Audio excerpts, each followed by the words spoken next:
Welcome everybody. We are back here at Ready Set Throw. This is your boy TIRDY Myggs, also known as Krokilla, here to give another commentary on a Spirit Breaker soft support gameplay.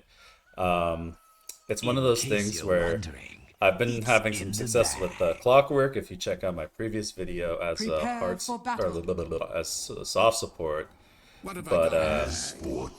I've also What been do you playing a lot of Spirit spin? Breaker, and I gotta say, for early, for like around my MMR level, which is about low ancient, high legend, I would say it's pretty damn solid for getting some easy plays, easy coordinated groups. And so I'm just gonna talk about my thoughts as I play the game.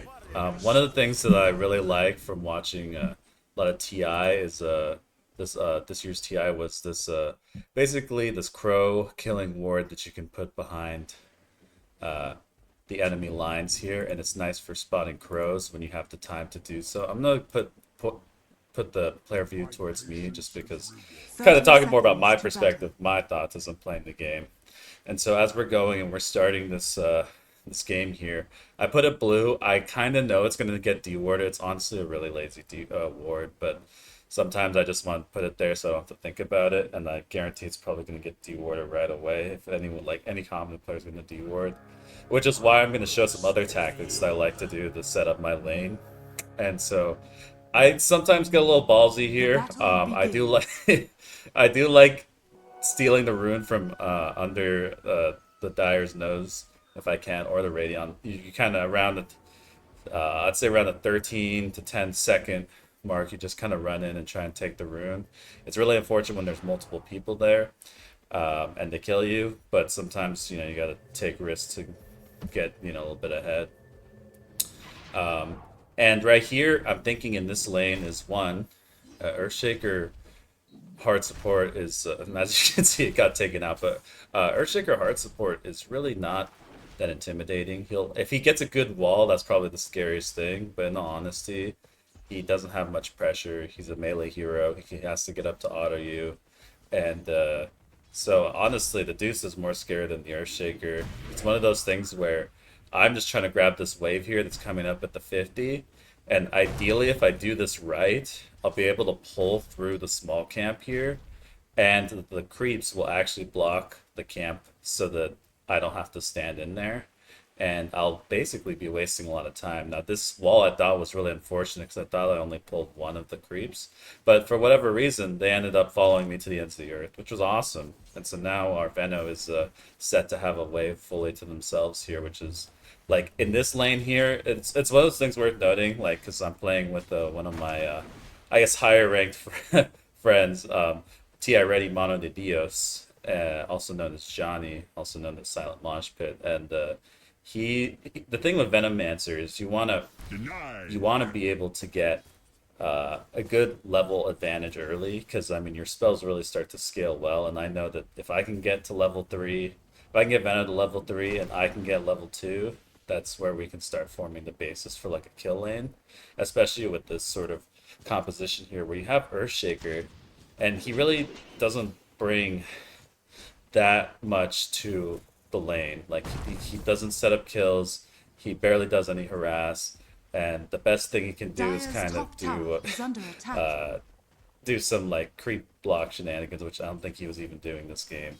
Which honestly makes a super easy laning phase for us. I think at higher MMRs you might actually have Earthshakers that'll do a little bit more wave mechanics, but this one was honestly a little clueless what to do, and I think that's kind of how I would feel too if I was playing Earthshaker hard support. I say He's no. not worthless, but he feels like it in the wrong hands and even in the wrong matchups too. Sometimes it's not even your fault. But so, anyways, I was like Venomancer just hit three, and so I'm looking to hit level two so I can get my Charge of Darkness and be able to charge and basically, ideally, get kills off of cooldown with Charge of Darkness. Because really, all Venomancer needs to be able to set up a kill combo is just one easy stun to land the line skill shot, and then uh, it makes for really easy trading. And at that point, they're either forced to fight into Venomancer and take tons of dot damage, or run Radiant's away middle and take tons tower of is dot under damage. attack. And both are kind of not very fun situations. Like if you turn on the Veno, you might get the kill, but you're probably going to die in the process. And if you run away, you're also probably going to die in the process. And that's one of the really nice things about Veno is he's got like kind of like that. It's kind of like the dazzle problem where like if you're too far forward and you get hit with the slow to last forever, and you have to walk all the way back to tower, like that's almost a kill, unless you like save your TPs or something like that. So I'm looking here to get a pull again. I'm still trying to get Venomancer the levels that they need. Again, level 5 is really good for Venomancer. Level 6 really good for Venomancer. And one of the really nice things. I am also a League player. I do play League. I admit it.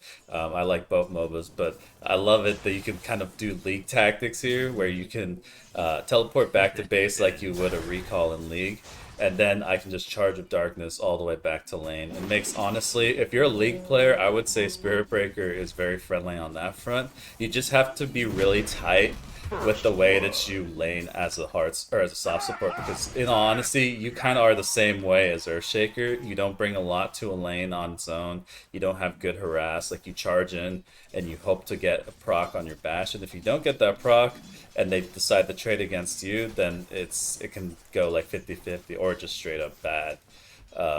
And so you want to be able to like you want to know the more advanced mechanics of Dota as well when playing Spirit Breakers. Like, yeah, you come from League, you can play this hero and he's got a lot of simple mechanics, but like the things I did in the early laning phase, being able to pull the wave to Venomancer, basically kind of ignore the laning process by dragging creeps, is probably one of the best things you can learn as a forward position, to be able to set up your off lane and make make the safe lane really not like you. And I think especially at my MMR, it doesn't get contested enough, which is nice, because then the laning phase is a lot more free for a lane like this. And so you can see in this, as this game's been going, me and Johnny here have been trying to set up plays. So we're going for those Charge of Darkness, Venomancer slow. I should know the name of this ability. Venomous Gale. So he's going for the Gale, right? And that's really all it takes. Is you take you get the Charge of Darkness in, and then you get the Gale off, and if you get even like one bash extra on the Charge of Darkness from Greater Bash, or what's it? Is it Greater Bash? Yeah. So from that spell, right, they'll get the extra stun in. It's a little bit extra proc damage, honestly. That's all Venomancer needs, is like maybe half health of them, and Venomancer can do the other half of the health.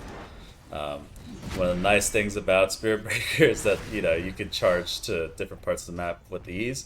I was thinking about the 6-minute rune here in the mid lane, and so that's why I ended up charging mid. The thing is, I think I kind of baited Necrophos a little far forward, which, you know, it's a tough gamble, right? I thought maybe we'd have like more kill threat, a little bit more damage, but at the same time, like I feel like in those situations, it's hard to engage if you want to commit or not, and I'm still trying to find that balance. In my opinion, I thought that was not worth the commit. Here I see a charge angle on Dawn. I thought that maybe I could. Honestly, I don't think it was a good charge. I'm not gonna lie. That's truthfully, you know, reviewing the replay and looking at that, there wasn't much I gained for that. I'm only losing mana, but I did at least assert dominance, and I think as Spirit Breaker, there's something to be said about breaking their herd mentality, if you know what I mean. So, because me and Johnny here are on the herd mentality. We both, we're running forward, charging through towers. This lane's over. Deuce has been having nothing but damage applied to her, and very little last hits. I think if we look at the graph here, we can see that Dire's top tower is under attack. We're flying above the Deucer right now. We're at least 600-ish up on Deucer. And at this point, it really becomes a matter of where can we get picks now that we're strong? And on top of that, can we shut down Deucer enough to get our Morph ahead? Because right now, Morph's seeing a lot of... he's not seeing a lot, or he's getting a lot of attention in the lane, which means he needs to start farming backwards, and we need to start putting pressure on the map by making just shit happen on the map, right? Apologies for the language. I will be vulgar sometimes, as I'm a Dota player, so I apologize, but also not sorry. Just, anyways, as we were. So again, I'm thinking, okay, 8-minute power rune just spawned, right? I always think about the power runes in the back of your head, right? So it's like, okay, 6 minutes, 8 minutes, 10 minutes, 12 minutes. Every minute you got the stack timer, of course, and it's all kind of judging, those decisions on top of what's happening on the map. And so I see that we have an invisible Necrophos, so I feel like a good charge angle's here. I'm praying for the greater bash, and I'm hoping that with just a little bit of extra oomph, we can get it, and sure enough, we do. And at this point, I focus the ward just because it's really annoying to have, and I think I end up dying here. And honestly, I thought that was a good play overall. Shout out to TIRDY Basuro Mono. Our clown support. He also known as Jags or the Soldier, but he tried to save me there with the clown box, and it did not end up doing the job because I believe that that spell does count as AOE, and so it does hit. But regardless, the Dire is putting a lot of pressure on the bot lane, and so like you can see, I'm at least looking to see if I want to charge. A lot of Spirit Breaker, because he's such a simple hero, is really about observing the map all the time, because you can show up at an angle. And so I put my charge on Earthshaker, hoping that I can get him in the back line. He's also really easy to kill, and when you can just knock one person out of a team fight, you can typically set up the rest of the plays. I think I canceled Dire's middle tower is under attack. because Earthshaker died before I could charge, and so at this point I'm looking for priority targets, or sometimes with Spirit Breaker you want to look at targets you can charge to. So I think for me, I was hoping that Pugna would stay in front of Dawnbreaker and I get a double charge here, but I ended up getting a single one. And so honestly, if I maybe got the Dawnbreaker, that could have been a kill, and so that's one of those things where I probably should have prioritized that, and I should have prioritized. But instead, I thought I could get a double charge through and maybe get a 2-for-1. And those are the decisions you make that sometimes, grief your game, and that's okay. That's why I'm showing you these games and showing you it's still possible to win at high legend, low ancient, at least in these types of games. With I think in this game there was 2 divines, but in niceness of being polite, maybe account fires. Who knows? But regardless, so I'm thinking about, honestly, just good charge angles. I'm trying to hit 6 here. Again, for better or worse, I like to think I'm a very sacrificial support, right? And so I will give pretty much solo lane XP to my offlaner if it means getting a power spike and doing something with it. If I don't trust him to do that, then I will try and sit in lane as much as possible to try and be more proactive. But in all honesty, if you get a good buddy to play off lane with you, then it's just about communicating. Okay, where are you strong? Where kind of how can you play the matchup? And so in this case, Veno is really strong. He's getting the levels he needs. All of his abilities do a lot of damage, and Veno becomes this really annoying offlaner where you have to basically push through wards to get a team fight. And I'll talk about this in a little bit later, but you'll see that in this game, this team never really used the smoke, and I think that's a problem because for the enemy team, they definitely could have smoked either behind or to the side of us to get a kill, and they never did. And so it just showcases why Veno is a strong offlaner when you don't really know the counter strategies. And so in this lane, right, we're looking for kills, and I believe we're trying to basically set the Morphling up for success by killing Deuce off cooldown, because that way we'll basically get online faster here. I do regret not using my ultimate here, but I do save our clown player here, and we're able to, I believe, at least get a turn kill. I kind of forget, but we're definitely wanting to do so. This is where, again, Johnny was telling me, get the Deuce, and so I immediately switch. And I get the kill. I forgot that she has like no health, but it's just one of those things where, honestly, I think the target Prio should have still been the Deuce, but I also wanted to save my ultimate for Peel. it's tough to say, but regardless, the play still kind of ended up being all right. Like it could have been better for sure, and we did take a 2-1 trade. But our idea is that we're putting constant aggression on the map. So ideally, like we should be seeing like the enemy team should be thinking, "Oh, I'm going out to farm."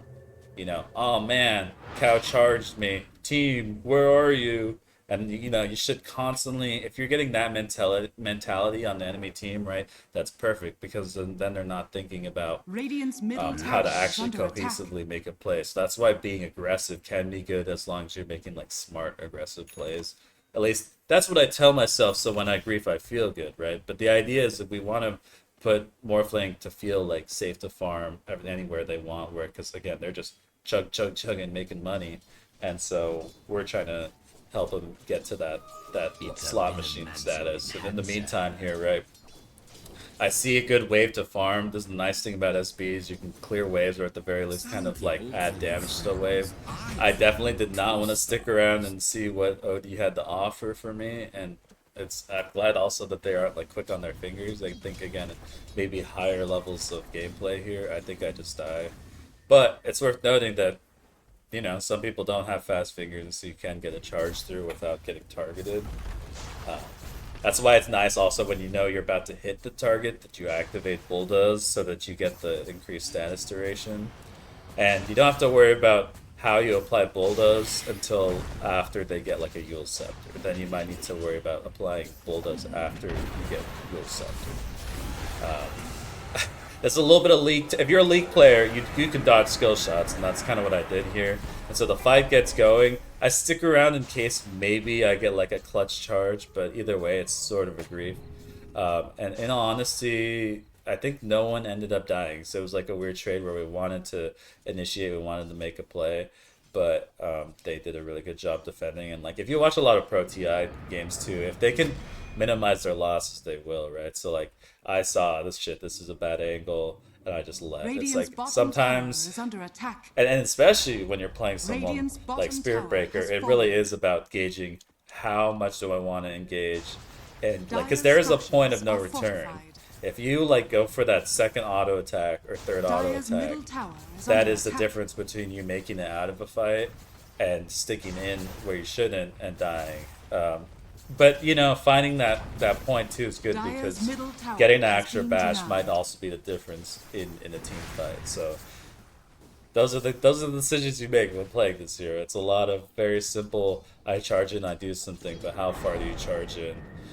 Do you know where the enemy team is on the map? Does it feel safe to do it? Do you know the enemy spells and which ones can stop your charge, or which ones can really mess you up? Like say a disruptor who can pull you back after you charge, or if they've got fast fingers, maybe not charge them. Wait to be the follow up instead of the main engage. And we see an Earthshaker that was pushing a little too far here. Again, as long as I have my Venomancer like somewhat close by, I know I can like basically charge, buy my team the 2 to 3 seconds they need to like get into spell range and fire their spells. And so I think that's why Spirit Breaker is really nice, because he's a nice setup hero as long as you're communicating well. And another thing that gets really underestimated is the global vision you give when people start to kite into the trees. So if you know your team is trying to chase someone to the death, it's good to just charge them just to be able to give the vision so people can auto attack through the trees. Radiant's and stuff. middle tower is under attack. For me, this is I think one of those decisions where if you do it right, you get a lot out. And so instead of charging and committing on the kill there, even though it looked really juicy, as soon as I saw the Dawnbreaker ult and the Earthshaker, drops the fissure, I say, okay, that's way too many heroes for me to deal with, and I look where my team is, and my team is nowhere nearby, and so I make the strategic choice to disengage and not feed for another day. So now that we know that they're all bottom, we know that it's fairly safe to take on the Medusa by themselves, and so that's what we end up doing here. And since we have the Dawnbreaker that ended up using their ultimate to be able to the Solar Guardian in order to intercept, we know that that's basically a free play, free money. And Again, we're thinking 18-minute power runes. Again, I always go back to the power runes, but power runes are super important. Mainly just, it's the premise of thinking about it more than anything. Like, you can ignore it if you know your team's on it, but this is one of those. I think, especially for me, as becoming like somewhat of a mid player, when I try to like, because I'll try to like get the shortest queue possible in Dota games, so I'll queue all roles, right? Um, it's a force to go mid, and by playing mid, you know that like every power rune past 6 minute and onwards, 6, 8, 10, 12, and that becomes a point of contention on the map potentially, because they're so good. Whether it's the fort rune, the double damage rune, the haste rune for some heroes can be really nice, or the arcane rune, obviously if you're like one of the spirit heroes. So anyways, and it's not about necessarily you grabbing it. It might not be good on your hero, but it's important that uh, the enemy doesn't have it.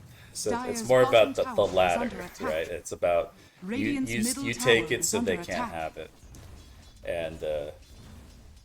And here we are again. The one nice thing about Spirit Breaker, you're going to be seeing this a lot in this game, but I'm always going to be constantly going from wave to wave when when I feel it's safe, or that I can get out quickly. Because I know that, and I think good players will know that the Spirit Breaker will charge an empty lane, and you can even set up a play to kill a Spirit Breaker if you just kind of like shove in a lane and then just wait for him to respond. But in this case, right, as long as you're quick enough and they're not coordinated enough, it's always very easy to charge in, bulldoze as you get close, phase boots, and then just walk away. And it's really a matter of try not to stay longer than like maybe one charge and one auto, and sometimes just one charge. Like no more than that, because you have to think about players' reaction times and how fast they're going to react. And I'd say just charging and running is almost always a freebie, depending on the lineup. But again, mileage may vary on that front. But since we have such good map control, no one's showing on the map. We ended up taking this Tormentor, which was perfect because again, we're just cementing our lead. We know that like we have like it's all about like knowing on the map. Do we think they can contest? And since they haven't been wanting to take a single team fight because we kind of control the area with the Venomancer, it makes it really easy for us to just go where we want to go. And as a Spirit Breaker player, I know I can be farming mid and show up at any team fight. And so I see a 5 break out here. They finally do an engage, and so I believe I try to get a kill here on the OD. And then the OD ends up dying, so I switch automatically to the Dawnbreaker. And I feel like I went a little too far. This was, again, sometimes these Spirit Breaker plays come down to should I engage, should I not, should I leave? And that was one of those ones where like after we got the OD kill, I don't think the positioning was quite right. It was just Venomancer really to back me up, and they had a numbers advantage. And again, like Spirit Breaker, he gets 2 spells off, and then he kind of has to recharge the battery. Like you get the charge in, you get your ultimate off, and then at that point you're an A clicker, but you're not a very fast A clicker, especially if you haven't completed a Shadow Blade. And even then, just in general, your auto animation's like not that fast. So, like, if you don't have a good numbers advantage on your team, or you don't feel like you're gonna create one in the next second, then don't stick around for the extra dash. Just be a menace, be annoying, just constantly charge in, stun people like crazy, and make them want to focus you so that you can bulldoze and like take all the spells and run away. So as you can see in this team fight here, we did a really good job just prioritizing targets that were getting low. If you can keep the Necro and Venomancer alive, then you basically start winning fights on a timer, because if they don't have the damage to stop your continuous damage output, then you will just come out on top. And so in this case, and I still don't know, like this draft was tough because this draft was tough because I only saw us really having like one stun. But I think our clown player did a good job basically baiting all the spells out and getting a good counter initiation off for the rest of the team fight to follow with, because we have continuous slows from the Venomancer. We have really good continuous DPS from the Necro just spamming nukes. And as long as you can kind of keep them slightly in place, like with Spirit Breaker, and get some of the Morphling damage too, like we start to, I think we're ramping up. And I think there was some missed opportunities to kind of get fast, quick picks on this team. You have the Earthshaker, OD, and like Dawnbreaker. Like you have really good ways to kind of Dire's 1 to bottom 0 tower somebody, is under but you have to do it in a way where you know you're gonna get the pick quick, and not have like follow up from the enemy team. I think we're really good at kind of staying well herded together. Like even though I might not sometimes be with my team, I'm always looking to be with my team. So like as soon as I split to Radiant's go middle tower is under push attack. another wave, I will immediately like pan back to wherever the action might happen. And so we're looking for any sort of play here that might be able to get a kill, because again, we have Venomancer, we're really good at damage and like DPS. And I think this is a play that nothing happens. I think we were a little bit too far away, so I saw an opportunity. I saw the Earthshaker walk up the high ground, and when you see those opportunities, do I regret the decision? Only a little bit. Like I still feel like we made the enemy team remember that we were in that area of the map and don't go near it, so we can stay farming it. And when we're farming it, we're talking about the fact that our Venomancer has a Mage Slayer and a Spirit Vessel, and it's just getting like tankier, stronger, and more like debuffs and damage to like deal damage in the team fight. So I mean, at this point, again, I've skipped some of the things I normally think about, but I always like to, I'll reiterate, right? We're thinking about the power runes. 25 just happened, so we're thinking about stack timers. Did it happen? Probably not. There's so many things to do in this game that, sometimes I don't hit the mark all the time, but darn, I sure try. And so, in the meantime, I'm panning up here. I'm looking at the high ground wards. I see there's like a little ward like party going on here. I see that there's an opportunity for a kill, of course, because they're trying to contest it so much, and because I feel like, especially with Venomancer being like really close by, like we can basically, as long as Venomancer doesn't get 1 to 0, we'll be able to basically take any fight and force them into like that weird, okay, engage, but engage at caution, because the longer you fight into a team fight that you're not winning, the more we win more, because like we're gonna get all those slows off. We're gonna get constant like heals and DPS. If you can't quickly take us out, we will slowly take you out. I think that was a lot of this game. Was just like, I think that's kind of their win con. Was using their team fight ults to like get. They had really good like 1 to 0 potential, but I do think we were choking them out on the map, so it made it a little hard. And again, with pubs, it's really hard to coordinate.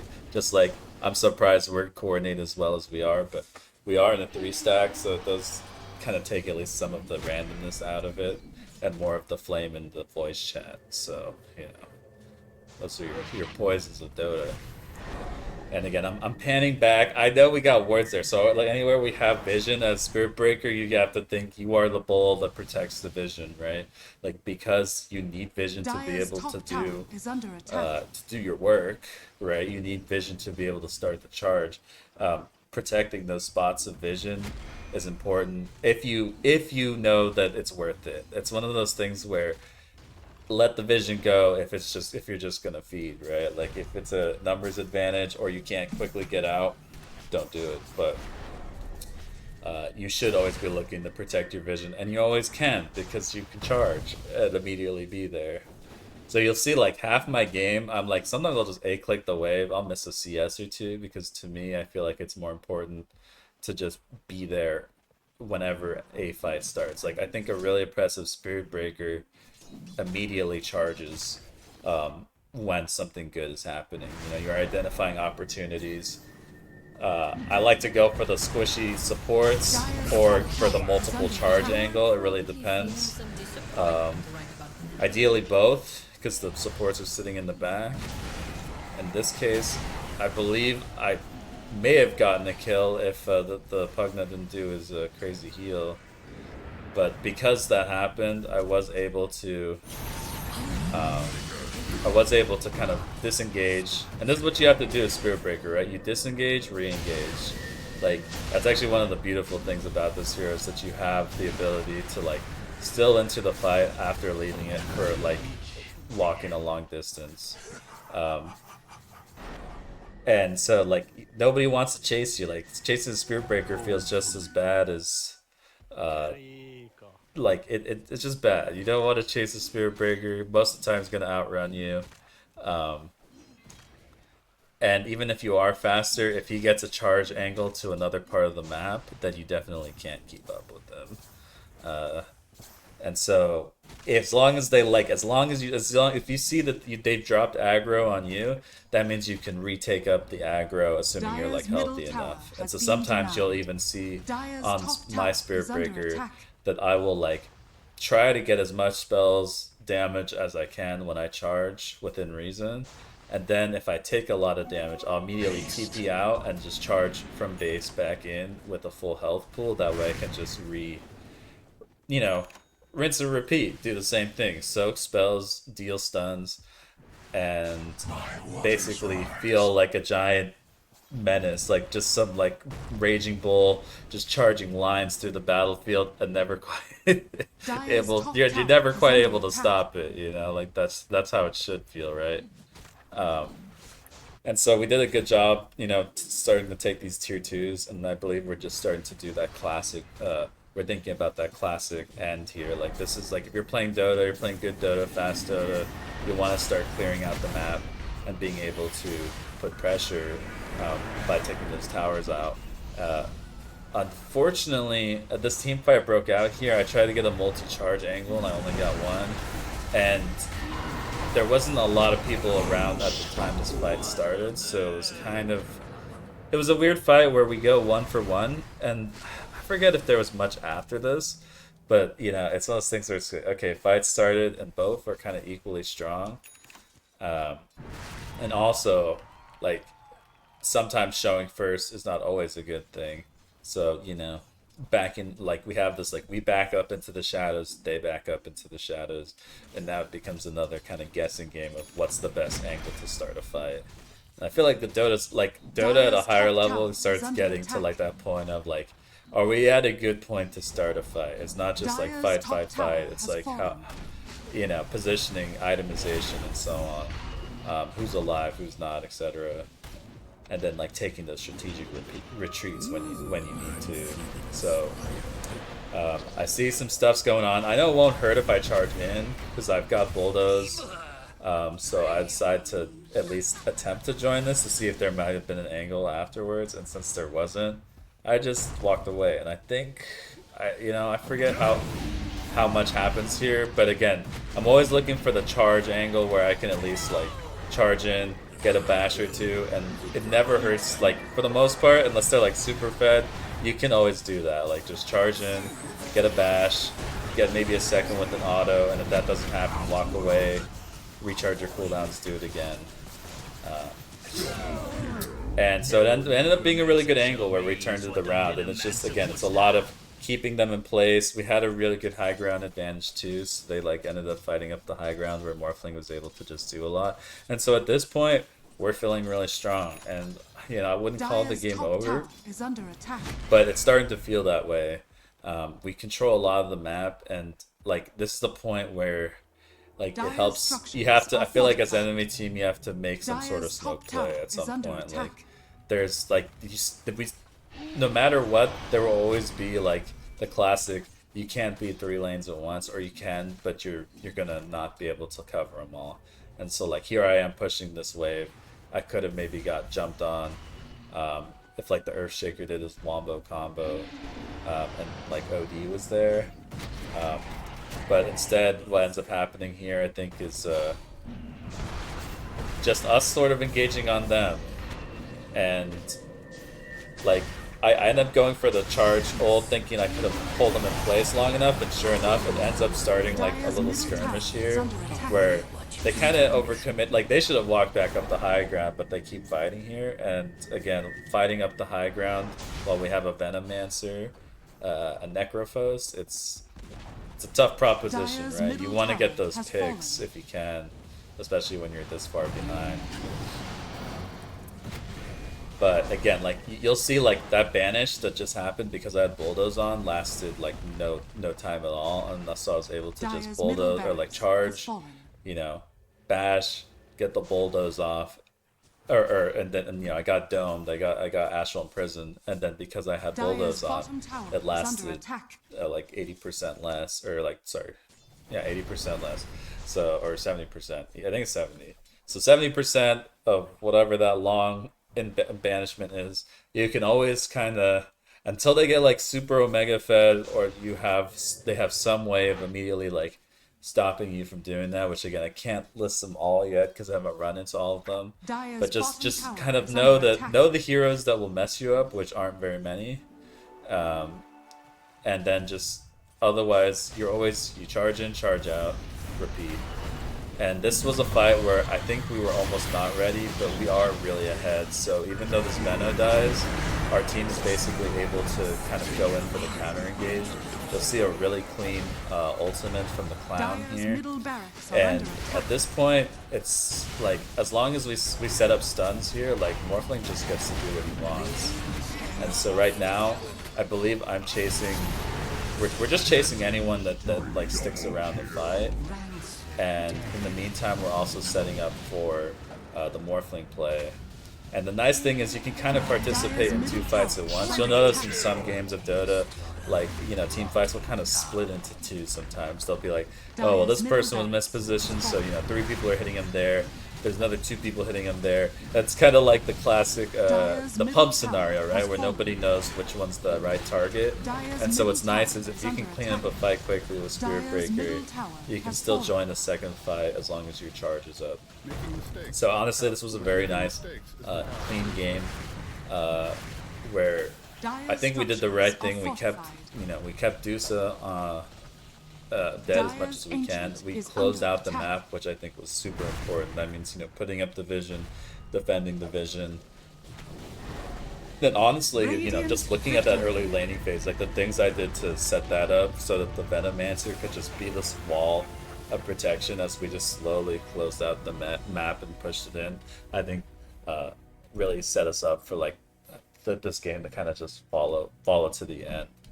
But that was another Spirit Breaker soft support commentary brought to you by your boy TIRDY Myggs at Ready Set Throw on Twitch and YouTube.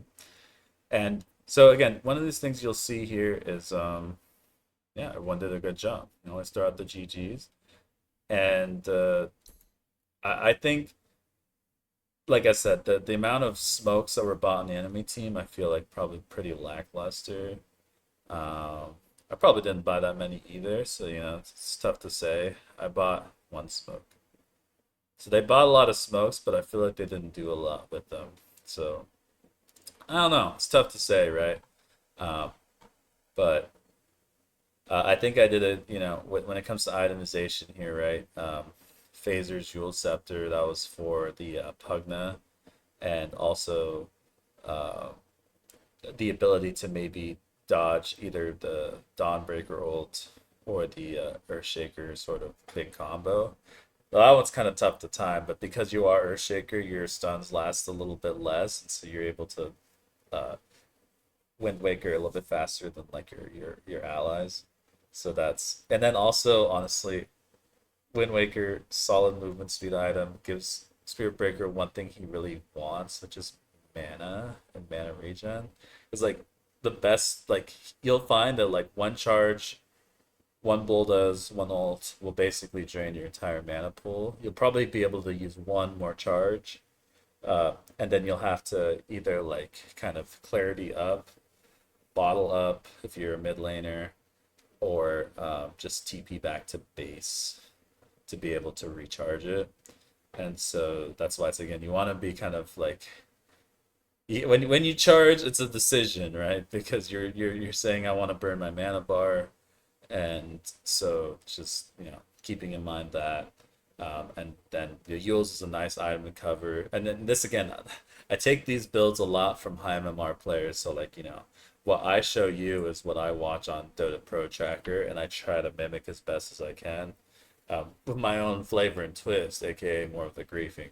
So, and then of course you'll see that the spirit, or sorry, the Shadow Blade on here is really good for initiation. You'll see this built on a lot of Spirit Breakers. So you can see that like every time I charge, if as long as I do the phasers, activate Bulldoze, and then Shadow Blade, you'll see that like I'll be able to charge at the speed sound, right? And then be able to disengage. And as long as they don't have detection, they don't even see you charge. They just get randomly stunned.